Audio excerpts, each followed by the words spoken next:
Hello mga ka-Lushroom! For today's video, igagawa tayo ng volume. Si client ay first time niyang magpapagawa ng lashes dito sa Lushroom. Anak siya ng aming kliyente. So, yung mother niya yung nag-decide kung ano yung gagawin namin sa kanya. Pagkalis nga ng mother niya, meron siyang pinakita sa akin kung ano yung gusto niyang ipagawa. So, yung info na gusto niyang ipagawa is wet lash na cat eye. Sabi ko, pwede naman. Pero nagtanong siya kung magkano. Sabi ko, is 1,000 ng aming cat eye wet lash. Sabi ni client, ay 1,000. Okay, sige, doon na lang po tayo sa volume. At dahil mabait naman ako at first time nga ni client dito sa Lushroom, yung request ng kanyang mother na volume na natural lang is nilapit ko ng konti dun sa gusto niyang ipagawa. Pero hindi ko sinabi sa kliyente. So ayun, bago kami mag-video, i-share ko lang sa inyo mga ka-Lushroom. Nagkaroon kami ng problema sa lightning or dun sa camera ko. Siniset up ko kasi yung camera ng cellphone ko para videohan si client. Ang problema kasi is sobrang liwanag ni client. As in, ang taas ng brightness. Okay naman yung setting ng camera ko or yung video ko kasi hindi ko naman siya binabago. Yun pala sa color ng kanyang damit. Nalaman namin nung nag-color analysis pa si JM. Si JM kasi meron siyang upuan na foam na color blue. So, pinatong namin siya sa damit ng kliyente para ma-check namin. So, yung color blue,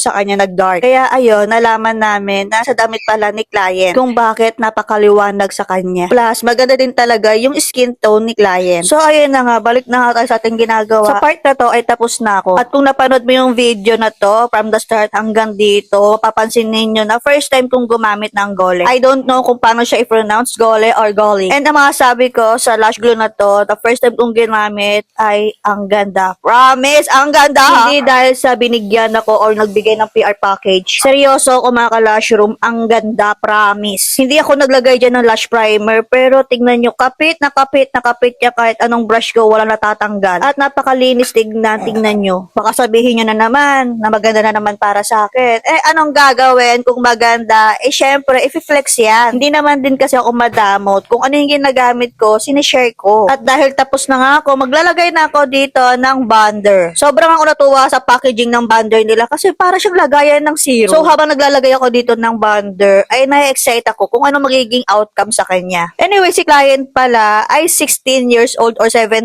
years old. Pero itong si client ay okay lang kasi kasama niya ang kanyang mother. Tumatanggap naman kami, pero dapat may kasamang mother or may consent ng magulang kapag hindi 18 pataas. And sa part na to ay tapos na talaga ako dito and chinecheck ko na lang din talaga. At ito nga yung gamit kong product ng Golly, yung lashes nila na 3D, yung bonder at yung lash glue nila. At after 2 hours, finally tapos na kami. So ito na yung outcome ng ating gawa na volume set. Na binigyan ko lang ng konting twist na medyo nilapit ko lang dun sa pinakagusto na talagang ipagawa. And sobrang nagustuhan ni client yung ating gawa. Sobrang ganda kahit ako na-amaze ako sa gawa ko. 600 pesos lang yan ha. 600 pesos lang yung single ko dyan. At ito yung outcome na malapitan na gumamit tayo dito ng macro lens para mas makita ninyo kung ano yung details niya na hindi siya overglue, hindi siya dikit sa balat or what. So ayun, mamimili ulit ako ng pagbibigyan ng lash kit para sa ating masisipag na followers. Lahat po ay pwedeng sumali. Yes po, lahat po ay pwedeng sumali. Kahit na po yung nanalo na before ay pwede pa rin manalo.